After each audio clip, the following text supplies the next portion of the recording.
the stars come to shine when it's dark.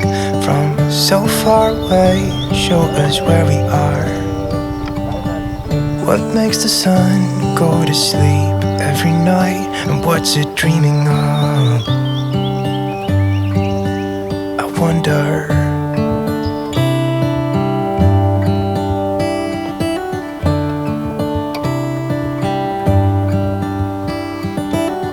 How come the sky sometimes hides behind the clouds? Maybe it's just like me, a little bit scared of heights.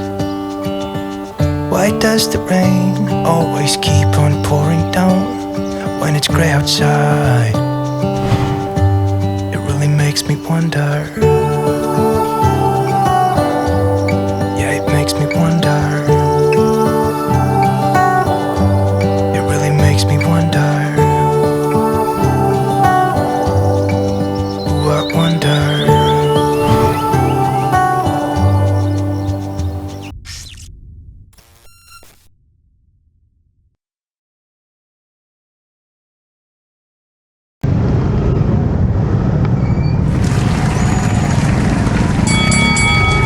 What's up guys? Basta po kayong lahat dyan. RJ Safe Tumali Trip Adventure. Nandito po tayo ngayon sa Baliwag, Bulacan.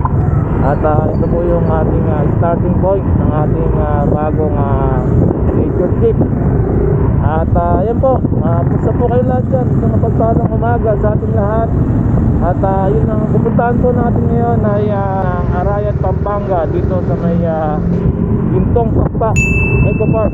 So isang magandang lugar, isang nature na place na talagang tingin ko ay mas visit place para sa atin.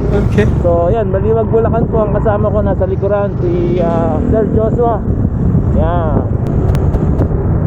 Alright, pagka kanan ka ba Nueva, pagka sa kaliwa yan, Baha Manila. Ito yung main highway. Yan o. Yung para tanda natin yung gasolinahan. So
Barangay Baliti. Yan, Barangay Baliti. Tapos may dako dyan, kakanan po tayo.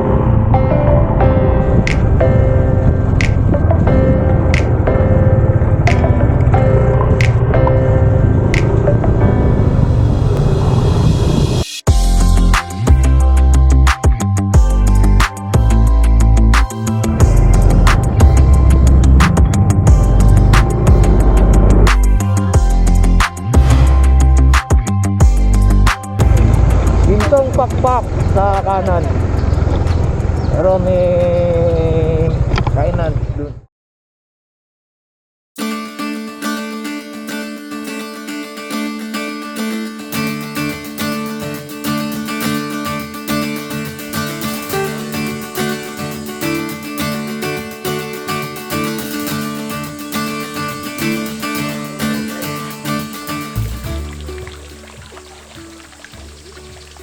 Alright, what's up guys? Kumusta po kayong lahat dyan? Yan po, time check tayo ay 7:30 ng umaga. Kasama natin si Sir Joshua. Ayan o, malakas na bikers ng taga-Baliwag. Yan, lagi po kayong sumama dyan sa ride niya. Okay.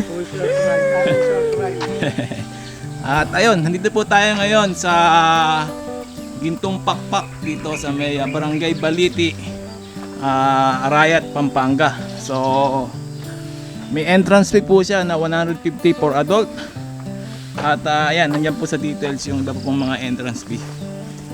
At ayan, pakagandang lugar, nature na nature ang dating.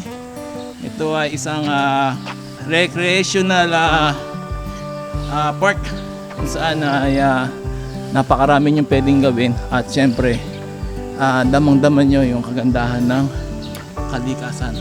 Wow. Welcome to Gintong Pakpak Eco Park dito sa may Arayat, Pampanga. Kung naghanap kayo ng malapit na pasyalan mula Manila, 1.5 to 2 hours lang yung biyahe, ay pwede nyo na marating itong magandang park dito na nasa baba lang ng Mount Arayat dito sa may Pampanga.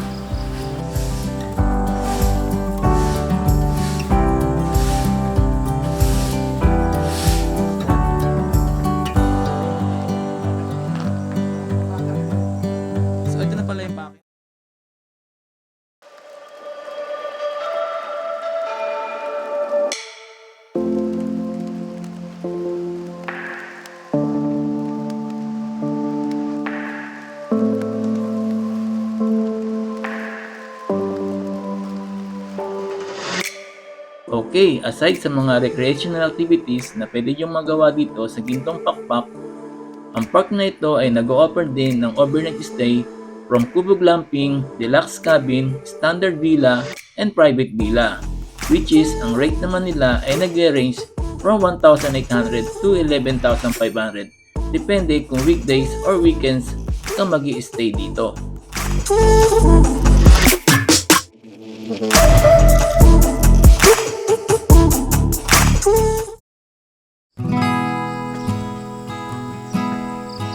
Siyempre, dito kami umakyat. So may mga cottage dito, kubo na pwede nyo rentahan.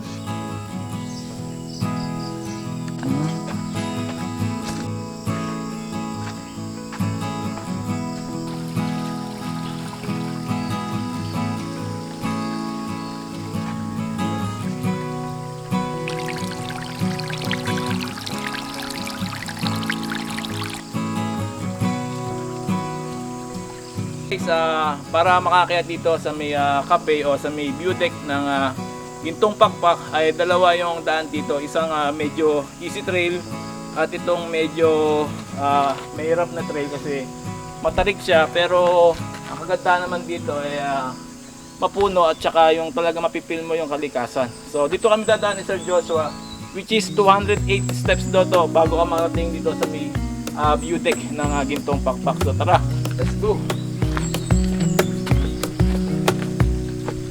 Wish that I Love nature. could stay in this moment forever, so I can hold you in my arms. I will carry you on my shoulders as long as I'm able. And finally, narating na rin namin itong taas ng Gintong Pakpak. Fighting for you is all I need. Until my heart gives in, I will do everything I can for you.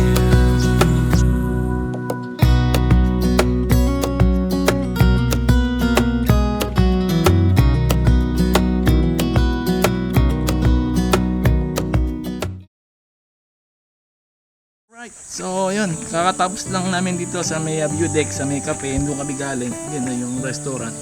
So pababa, pabalik doon sa aming mga motor sa, yan, dito kami dadaan. So ito yung bagong daan, pababa na susubukan namin ni Sir Joshua. Ang maganda rito, established na yung yung pinaka-trail niya, hagdan, kaya hindi ka na mahirapan. I wonder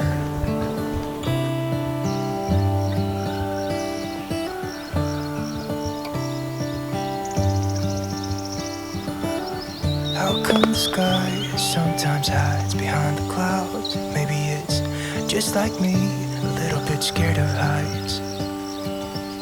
Why does the rain always keep on pouring down when it's gray outside?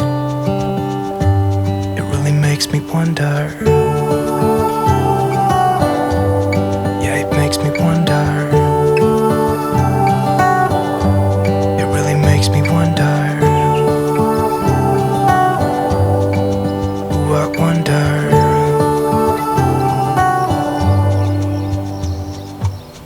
How come the trees gets undressed when it's cold? And don't they miss the leaves they left behind? Could it be to make the ground shine like gold until winter comes? Until winter comes, until winter comes. It really makes me wonder.